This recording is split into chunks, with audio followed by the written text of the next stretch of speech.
क्या उद्धव ठाकरे की होगी महायुति में वापसी? क्या उद्धव ठाकरे के समर्थन से सरकार बनाएगी भारतीय जनता पार्टी?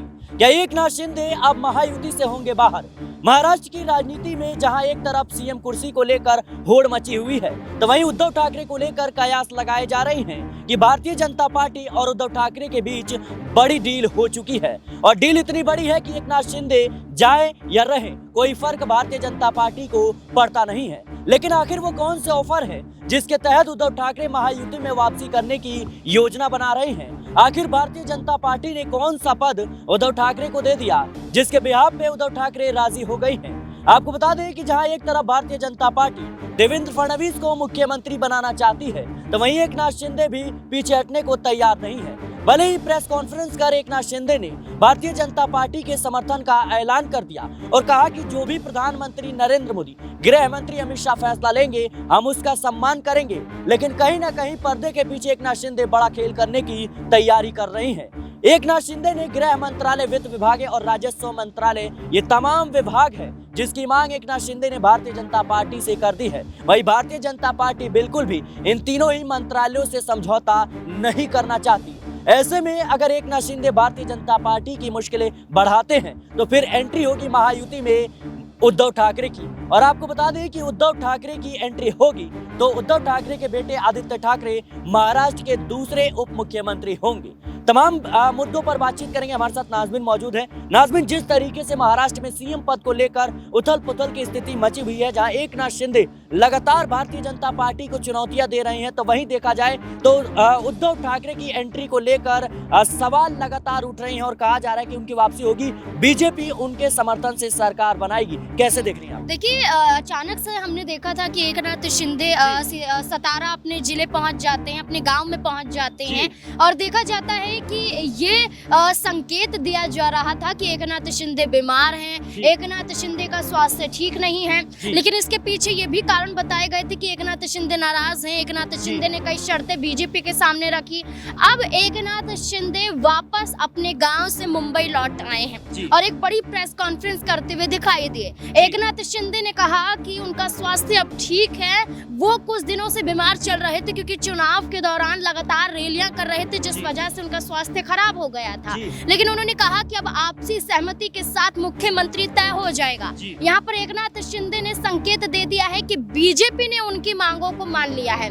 बीजेपी कहीं ना कहीं एकनाथ शिंदे के आगे झुक गई है। और एकनाथ शिंदे की बात करें तो ये साफ तौर पर नजर आता है कि एकनाथ शिंदे दबाव डाल रहे थे कि उन्हें राजस्व विभाग चाहिए, जहाँ वित्त विभाग चाहिए, जहाँ गृह विभाग चाहिए, वो मांग करते हुए नजर आ रहे थे। लेकिन इसका दूसरा पहलू ये भी निकलकर सामने आता है कि एकनाथ शिंदे ने सीधे तौर पर ये तक नहीं कहा कि बीजेपी का मुख्यमंत्री तय होगा। देवेंद्र फडणवीस का जो नाम देखा जा रहा है, देवेंद्र फडणवीस महाराष्ट्र के मुख्यमंत्री होंगे, यानी कि सहमति भी जताई जा रही है। लेकिन वहीं दूसरी तरफ बीजेपी को चैलेंज भी किया जा रहा है। तो अभी भी आप देखिए कि एकनाथ शिंदे की हामी में भी कहीं ना कहीं सवाल है। वहीं दूसरी तरफ अगर हम उद्धव ठाकरे की बात करें, आखिरकार उद्धव ठाकरे को लेकर ये संकेत क्यों मिल रहे हैं कि वो बीजेपी की तरफ रुख कर सकते हैं और उनके बेटे को बड़ी जिम्मेदारी यानी कि महाराष्ट्र का उप मुख्यमंत्री तक बनाया जा सकता है। देखिए, भारतीय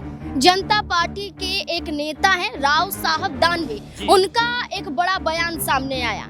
बीजेपी के नेता ने कहा कि अगर उद्धव ठाकरे बीजेपी के साथ होते और कांग्रेस और शरद पवार के साथ नहीं होते, तो आज अधिकतम सीटें महायुति गठबंधन जीत जाता। यानी कि उन्होंने साफ कह दिया कि उद्धव ठाकरे की जरूरत बीजेपी को थी और उद्धव ठाकरे को जरूरत बीजेपी की थी। यानी कि जो 20 सीटें यहाँ पर उद्धव ठाकरे की शिवसेना ने जीती हैं, वो अगर महायुति में होती तो बड़ा यहाँ पर योगदान होता। तो साफ तौर पर बीजेपी नेता ने तो संकेत दे दिया कि उद्धव ठाकरे के लिए कहीं ना कहीं उन्होंने अपने दरवाजे खोल कर रखे हुए हैं, क्योंकि एकनाथ शिंदे लगातार बीजेपी पर दबाव बना रहे हैं। नाज़मीन, जिस तरीके से भारतीय जनता पार्टी ने तो ग्रीन सिग्नल दे दिया है, लेकिन कहीं ना कहीं जिस तरीके से उद्धव ठाकरे लगातार बयानबाजी कर रहे थे और कह रहे थे कि जो सीएम चेहरा होना चाहिए वो भारतीय जनता पार्टी का होना चाहिए, मुख्यमंत्री बीजेपी का होना चाहिए। क्या ये उद्धव ठाकरे की तरफ से बीजेपी के लिए संदेश है कि अगर जरूरत पड़ी तो हम आपके साथ हैं, अब शर्त यह है कि आप एकनाथ शिंदे को बाहर का रास्ता दिखा दीजिए? देखिए बिल्कुल एकनाथ शिंदे अब मजबूरी में है, क्योंकि वो लगातार भारतीय जनता पार्टी की मुश्किलों को बढ़ा रहे हैं।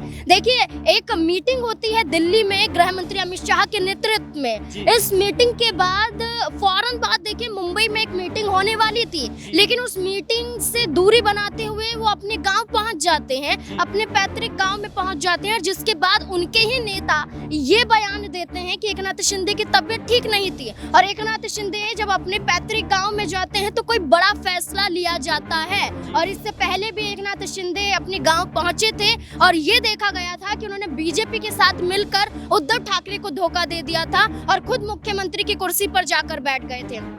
और आज भी एकनाथ शिंदे वही खेल कर रहे हैं, अपने गांव में पहुंच जाते हैं और बीजेपी के खिलाफ रणनीति बना रहे हैं। तो बीजेपी को इस बात की भनक लग चुकी है कि एकनाथ शिंदे उनकी मुश्किलें खड़ी कर सकते हैं, सरकार बनी बनाई भी गिरा सकते हैं। इसलिए वो अभी से उद्धव ठाकरे को साधने की कोशिश बीजेपी पार्टी के जरिए कर ली गई है। और बीजेपी की बात करें तो बीजेपी के पास 132 सीटें थी और कई दल मिलकर उनके समर्थन में आ जाते हैं। 137 सीटें बीजेपी के पास हो जाती हैं।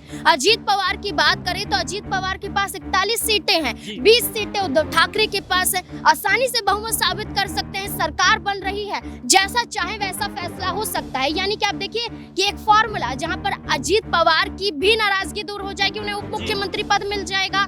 उद्धव ठाकरे जो सत्ता में थे ही नहीं, उन्हें सत्ता में आने के साथ साथ अपने बेटे को पहली बार उप मुख्यमंत्री बनाने का सपना पूरा हो जाएगा।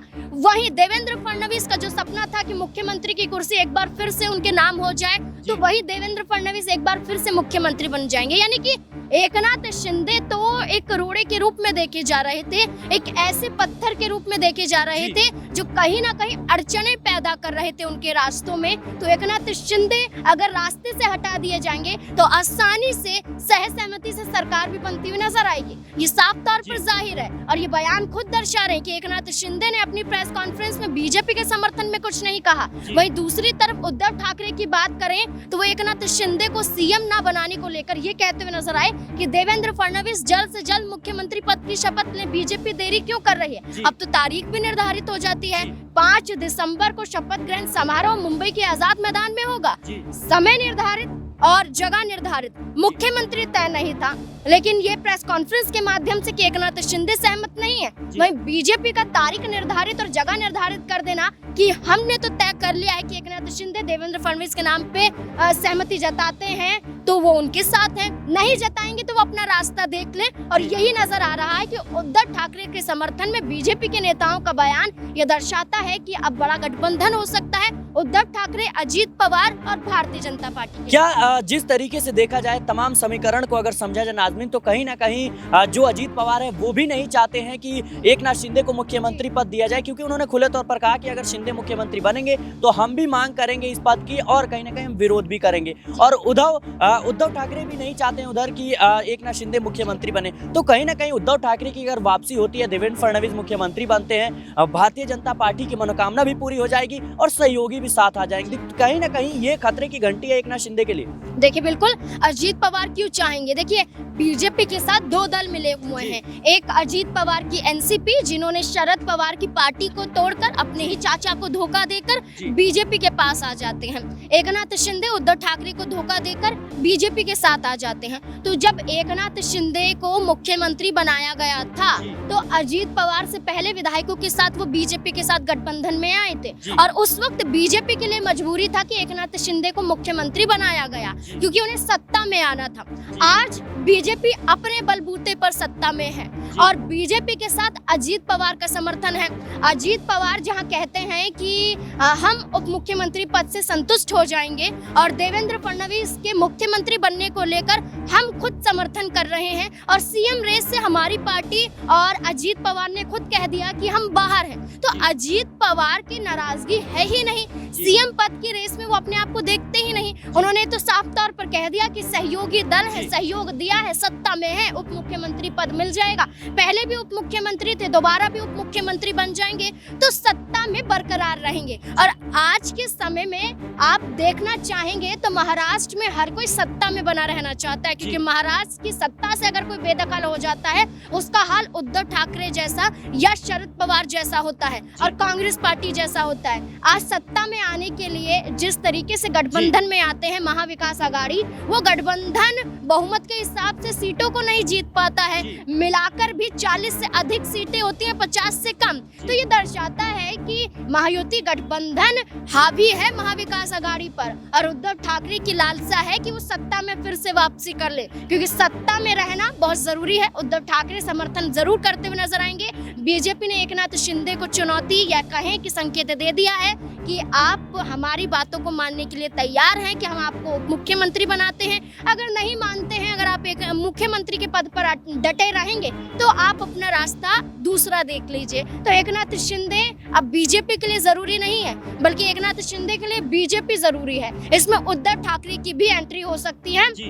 शुरुआत में जो कहा गया, वर्ली विधानसभा सीट से चुनाव जीतने वाले आदित्य ठाकरे जो पहली बार चुनाव नहीं जीते हैं, 2019 में भी वर्ली विधानसभा सीट से उन्होंने चुनाव जीता था। तो आदित्य ठाकरे अब उद्धव ठाकरे गुट से एक बड़ा चेहरा बन चुके हैं और हो सकता है कि बीजेपी को समर्थन अगर मिल जाता है तो आदित्य ठाकरे उप मुख्यमंत्री बन जाए। तो सारा समीकरण महाराष्ट्र में अब इस और इशारा करता हुआ नजर आ रहा है। जी बिल्कुल दर्शकों, इस वक्त महाराष्ट्र में कई बड़े उलटफेर के संकेत नजर आ रहे हैं। एक तरफ जहां भारतीय जनता पार्टी ऐलान कर चुकी है कि 5 दिसंबर की वो तारीख होगी जब नए मुख्यमंत्री का शपथ ग्रहण समारोह होगा, लेकिन उससे पहले जिस तरीके से एकनाथ शिंदे और भारतीय जनता पार्टी के बीच लगातार तनातनी का माहौल है, इससे साफ जाहिर होता है कि अभी महाराष्ट्र में खेल बाकी है। फिलहाल के लिए इस रिपोर्ट में इतना ही। देश और दुनिया की तमाम खबरों के लिए बने रहे नेक्स्ट 9 पॉलिटिकल बाइट के साथ।